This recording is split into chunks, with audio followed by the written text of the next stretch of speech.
Considérant l'attitude des nations, le Rav nous rappelle ici que controverses et discordes accompagnent toujours la terre d'Israël, et ce tout au long de l'histoire, depuis la sortie d'Égypte, en passant notamment par le mont Sinaï, en continuant évidemment par l'entrée en terre d'Israël à l'époque de Josué, et par tous les royaumes, les schismes, les premiers, deuxièmes temples, et aussi la diaspora, et les peuples qui sont représentés par les communautés de l'exil, et ce pendant des siècles.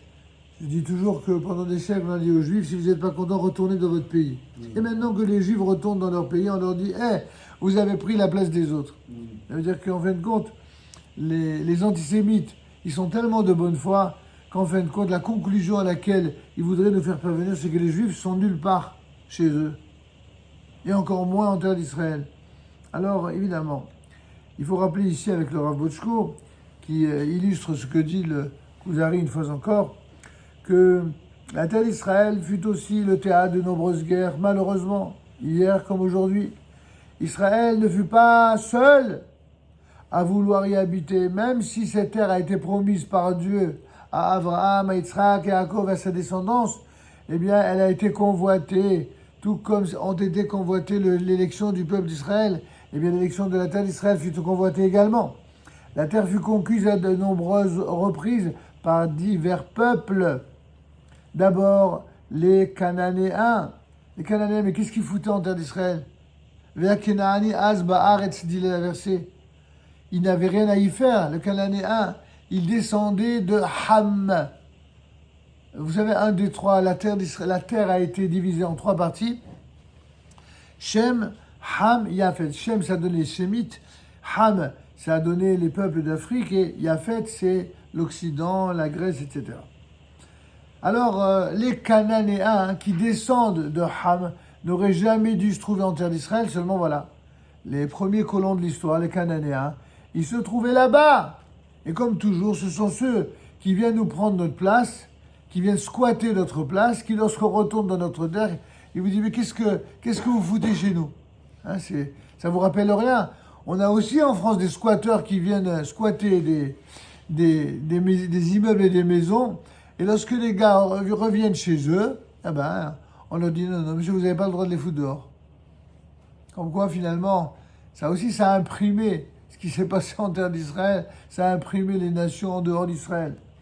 D'abord donc les Cananéens, puis les Babyloniens, ensuite les Perses, les Grecs, les Romains, les Byzantins, les Croisés, les Ottomans et les Britanniques, pour ne citer évidemment que les plus importants et les principaux. Et il y en avait d'autres encore. Et donc, Rabbi Yehuda Halevi nous dévoile ici que la lutte pour la terre d'Israël a commencé dès l'aube de l'histoire. En effet, un midrash connu dans Bereshit Rabbah au chapitre 12, paracha 7, pisca 7, le midrash nous rapporte que Caïn et Havel se sont disputés pour sa possession afin de jouir de la dimension divine particulière qui s'y trouve. Caïn, avant de tuer Havel, qu'est-ce qu'il lui dit? Il dit, vous savez, et comme ils se disputaient, il dit, on va pas se disputer. Et il dit, tu sais quoi? La terre, on va décider qu'elle m'appartient à moi. C'est Caïn qui dit ça. Et toi, Havel, ce qui t'appartient, c'est ce qu'il y a sur la terre. Mais la terre elle m'appartient à moi. Abel, il n'a pas trouvé de fourberie. Il a dit d'accord. Le Midrash nous dit, dès qu'Abel il a signé, entre guillemets, il a dit d'accord. Qu'est-ce qu'il a fait, Caïn? Et qu'est-ce que tu fous sur ma terre? C'est la terre contre la paix de l'époque. Ouais, là, exactement, la terre contre la paix de l'époque. Déjà, à l'époque, il y avait des abrutis pour croire que on pouvait ainsi, en donnant la terre, avoir la paix. Et bien, c'est comme ça, le premier crime de l'humanité, c'est comme ça qu'il s'est produit. Caïn a tué Hével pour cela. L'histoire contemporaine l'illustre sous nos yeux lorsqu'Israël, revenu chez lui, habite le pays et rétablit à Jérusalem sa capitale. La chose irrite une bonne partie du monde arabo-musulman et déplaît à bien des nations. Or, qu'est-ce que cela peut bien leur faire qu'Israël habite sa terre? Comment? Le monde arabo-musulman avec les dizaines et des dizaines d'États musulmans. Qu'est-ce que ça peut leur faire? N'en parlons pas pour les autres qui ont des terres chrétiennes en veux-tu en voilà. Pourquoi? Pourquoi la seule terre qui est juive, ça pose problème aux nations? C'est bien la preuve qu'ils ne veulent pas d'un État juif, ils ne veulent pas d'une terre juive, ils ne veulent pas. C'est la négation totale. Qu'est-ce qui les dérange tant? En fait, c'est que les non-juifs reconnaissent en vérité eux aussi qu'il existe de la spiritualité dans le monde et les nations du monde sont conscientes, ou pas si conscientes que cela, mais dans un état de pleine ou de semi-conscience du fait que la vie ne peut se réduire au seul fait biologique. La dimension morale et spirituelle ne leur est pas inconnue. Chaque nation, en vérité, veut ou aspire à une forme de suprématie sur la spiritualité et sur les valeurs du monde. C'est ce que dit ici le Rav Votchko. Elle refuse toutes d'admettre qu'Israël soit le représentant de la parole divine dans le monde. En fait, c'est ça qui les embête. Ce qui les embête, c'est pas qu'Israël ait une terre. Si Israël avait décidé d'avoir une terre au Zimbabwe, ils s'en foutraient comme de l'an 40. Ce qui les embête, c'est qu'Israël, retourne à la terre qui leur a été destinée, c'est-à-dire la terre d'Israël. C'est ça que les nations jalousent à Israël. Mais sans doute se cache-t-il ici quelque chose de bien plus profond. Les nations savent, en leur fort intérieur, que la terre d'Israël appartient au peuple d'Israël par décision divine et par l'histoire. Et ça les dérange. Ça les rend fous. Vous imaginez, pendant 2000 ans, ils ont voulu nous massacrer, nous égorger, nous brûler. Et au bout de 2000 ans, ce peuple qui a été brûlé vif, au moins la moitié de ce peuple, réduit à l'état de cendre, il a l'arrogance de ressusciter de ses propres cendres et de constituer une nation qui donne des leçons d'exemplarité, de moralité à l'ensemble des nations qui continuent de crever de jalousie et d'être obligées de mentir et de mentir sans cesse. Mais elles savent encore autre chose, ces nations, que si Israël vit en paix sur sa terre, alors quoi? Alors la présence divine se dévoilera dans le monde et le monde entier s'élèvera spirituellement. Mais ça, c'est pas bon pour le business de certaines nations qu'il y ait une élévation morale et spirituelle. Ça les embête. Pourquoi ça les embête? Parce que pour certains, ça veut dire que pendant 2000 ans, ils ont menti. Que ce soit par les croisades ou les croissantades, ils se sont prétendus être la vraie religion, le vrai Israël, le vrai tout. Toujours la négation d'Israël. Et si il s'avère qu'Israël est vraiment Israël, ça veut dire que c'est un aveu d'échec, un aveu d'impuissance, un aveu honteux de ce qu'ils ont fait de Dieu.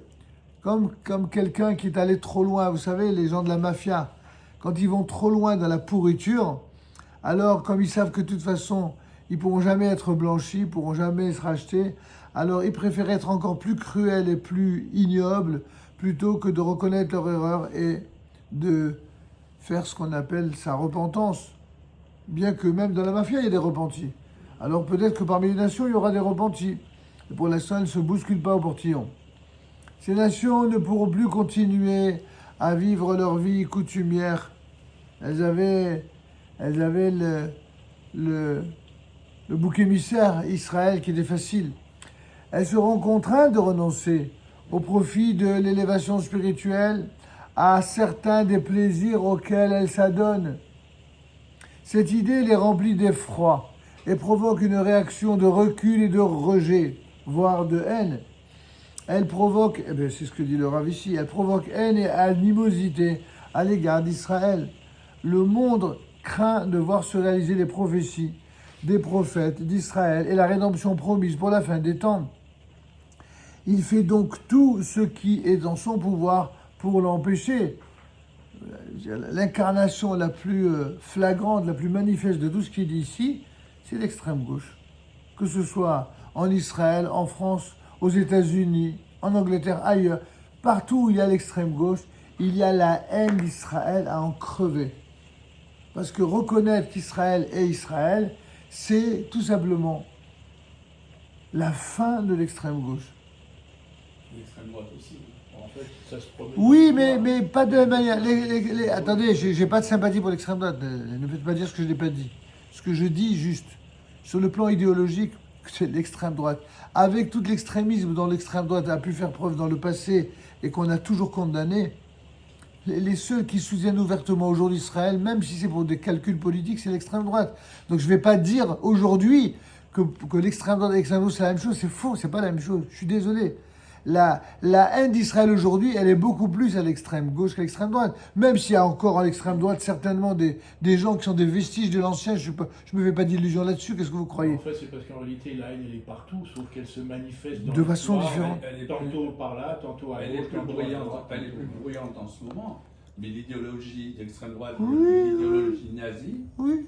c'est la nature et donc ce ne peut Non pas mais être respecté. je vous signale quand même que l'idéologie nazie, c'est pas de l'extrême droite, c'est du national-socialisme. C'est précisément l'alliance de l'extrême droite et de l'extrême gauche réunies.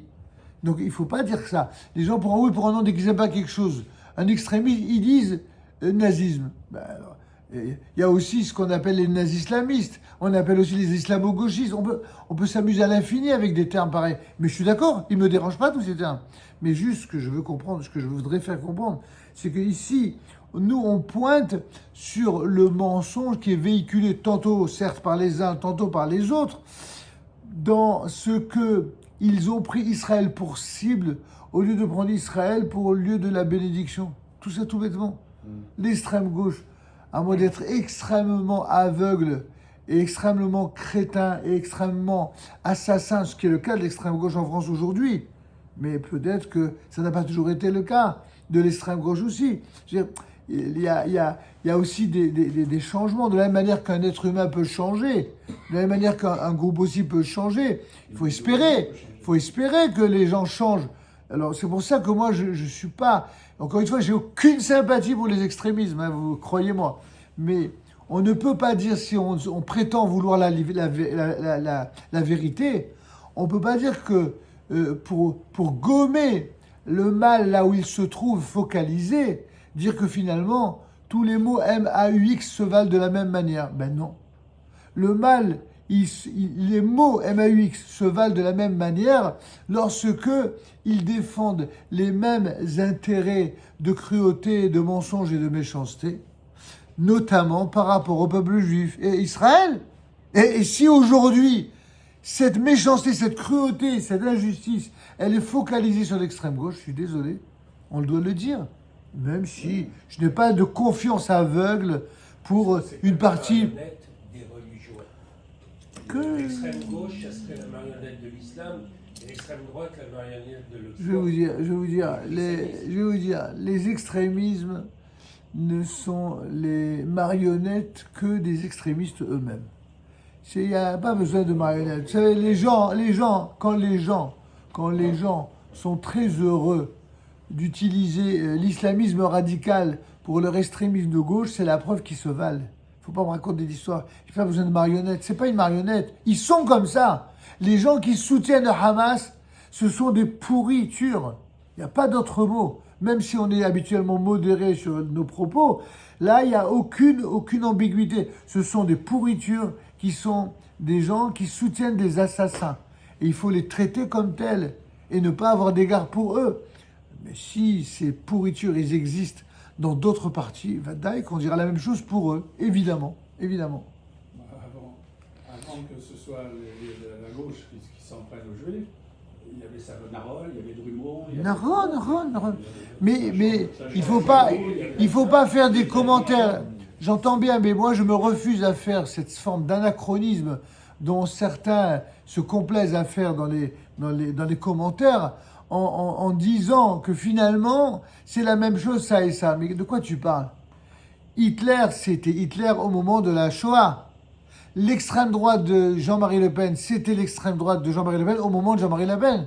Au jour d'aujourd'hui, c'est l'extrémisme de gauche qui soutient des assassins. Donc soyons honnêtes, ça suffit. Il faut pas embrouiller les cartes et dire que tout. On peut dire sur le plan de la réflexion intellectuelle que les extrémismes se valent dans le mal lorsqu'ils choisissent l'apologie du mal. Mais évidemment, on est d'accord là-dessus. Il n'y a même pas le commencement d'un débat là-dessus, c'est évident.